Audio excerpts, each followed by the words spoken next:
franchise essentially is the creation of a distribution channel, right? Product or service, you have to be able to get it into the hands of your consumers, right? How do you create that distribution channel? That's what a franchise does. That's what you're getting. That's what they're giving you. 1. 2, franchises, the way they are structured, the playbook, the manual, it's intended to ensure that you, if you're a franchisee, you, if you're a franchisee, you, if you're a franchisee, you can attain market dominance that much quicker than a business in that same exact industry that does exactly what you do, but is non-franchised. 2 of the biggest differences in a franchise that make it very different from any other kind of business that is out there. So if you could go out there, and I could go out there and put up my shingles and start a business called Faizun's Plumbing. Or I could buy a franchise that provides plumbing services to residential and business clients. Every single time, the franchise business will outperform the non-franchise business in terms of how much money it's making. It's designed, franchises are designed to take away a disproportionate amount of market share from non-franchise businesses. Every single time. Now, I'll throw some numbers at you. In the US right now, only 10 to 12% of all businesses in the US, only 10 to 12% are franchise businesses. Okay? Not even 15, not even 20, just between 10 to 12. However, these 10 to 12% of franchises, they get fully half of the retail dollars in the US every single year. So do the math. 10 to 12%, but half of all the dollars that consumers are spending. Or one of the biggest reasons why people will fail at the businesses that they begin in, and that one thing, it's a very simple word, it's a very small word, it's called fit. Is there a fit between what you've decided to do and who you are? And when I say who you are, I mean, what are your strengths? What are your skill sets? Sometimes more importantly, what do you suck at? You laugh, it's true. What do you hate to do? Don't we subconsciously, at least, I know I do this consciously a lot of times, I will shy away and not do the things that I know I should be doing, but I hate doing it. When I say in my business at FranNet, one of my key responsibilities as the business owner is I'm expected to do this. Walk into a room full of strangers and be able to engage with you and have a conversation with you, right? This is what I'm expected to do.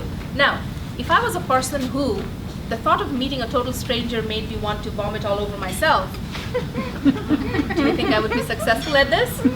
Okay. It's a very simplistic example, while we're at lunch. right? It's a very simplistic example. But fit. This gentleman, it's a real life example. He used to be a pilot in the Air Force. He ended up buying a franchise that was an education franchise, a children's tutoring franchise. So he was asked, well, of all the things to choose, you flew planes for, I think he was in the Air Force for like 23 years, something like that. Why did you choose a children's tutoring franchise? And he said, well, let me ask you this. When I was getting ready to fly a plane from A to B, what is the one thing I used all the time? Checklist. Right? A checklist. In that particular franchise, you have checklists. You are given playbooks. You are told, here is how you go out and you recruit students who are you recruit parents whose kids need tutoring. Right? This is how you get your clients. I'll give you a second example. This gentleman who used to be an Army Ranger. He bought a have you ever guys heard of a business called Mosquito Joe? No. Yeah.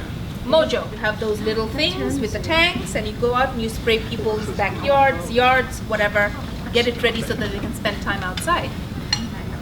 When he was asked, why did you buy? You're an Army Ranger. You did this for many, many years. Why did you buy this particular franchise? And he said, well, as an Army Ranger, I was always expected to learn new skills all the time. I knew nothing about this business, but what really appealed to me was that I would be given a playbook where I was told, here's what you need to do to get to here. Here's what you need to do that. I needed that.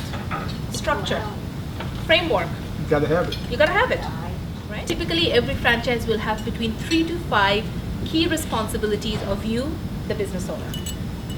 When I work with clients, one of the things that I look to do, one of the first things, I look at your skill set and I look at the responsibilities of the business owner to see if there's a match or not. A franchise is not about a product, a franchise is not about a service, it's about a system. And for my clients, I look for franchises that have robust systems. So what do I mean when I say systems? These are marketing, operations, customer, billing, leasing, right? Operations, I think I mentioned that. The beauty of a franchise is, you guys have heard of royalties? No. Oh, sorry. Yeah? Yes. No? No, Yes, I no? do. Okay. So franchise fee, that's a one-time fee. My money. Your money. It's your money that you're going to be giving back to the franchisor every single month. It's a certain portion, that's your royalty. And the business determines what that amount is, right? It's part of your profits that you're giving back to the franchise. Why? Because you're not a small business owner and you don't need to hire a CPA, but guess what? This particular franchise, one of the back end things that it does for you, it takes care of your accounting. It takes care of your billing. It takes care of making updates to your website. So you don't have to do it. As the business owner, if you're not directly every single day involved in doing those key things by which you are growing your business, you're failing as a business owner. With a franchise, you are basically tapping into economies of scale, right? That's what you're doing. You're taking advantage of the fact that there are multiple franchisees who are using a particular system. Therefore, the system is much cheaper to operate for the franchisor, and you're having to pay less into that bucket. There are different categories of businesses that have done extremely well in the DMV. I'll give you a couple examples. One of my personal favorites, this is a business that's in a category known as recession resistant. Whether the economy is going up or the economy is going down, your business continues to make money. This particular example, Hair, beauty, hair care, haircut salons, temp staffing. Temp staffing franchises have done unbelievably well. Okay? Another thing that clients get very surprised about, anytime, kind of rule of thumb that I have seen, the ickier, nastier, dirtier, stinkier the work, the more money there is to be made. What? Yep. Sewage. That's I true. believe it, yeah. So, Septic. Yeah, septic. mold and water remediation. Oh, yes. Why? In our It's an area, most undesirable. people are home, exactly, they're homeowners. If you see a dark spot on your ceiling or your floor, you're not sitting around thinking, yeah, should I, should not? No. You get on the phone and you find somebody to come in right away. How many? Plumbing, that's another one. Look at our roads, look at the, Yeah, you can cancel plumbing. the structure Hygiene. of our roads collapsed. Industrial hygiene, where you go into commercial kitchens, restaurants, hospitals, office buildings, and you sanitize surfaces. Very unsexy, right? The margins are unbelievable. Disaster.